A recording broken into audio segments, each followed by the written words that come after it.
อันใดเธอไม่เข้าใจฉันหรอกนายนั่นแหละที่ไม่เข้าใจฉันว่าไงนะทั้งสองคนพอเถอะหยุดเถอะทั้งสองคนนี่หยุดรวมพลังแห่งการแปลงร่า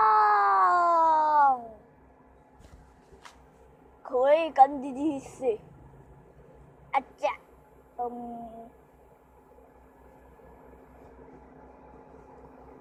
อันใดฉันขอโทษฉันแค่อยากให้เธอเข้าใจฉันมากกว่านี้ บ้าฉันขอโทษฉันเข้าใจนายฉันรักเธอนะอันใด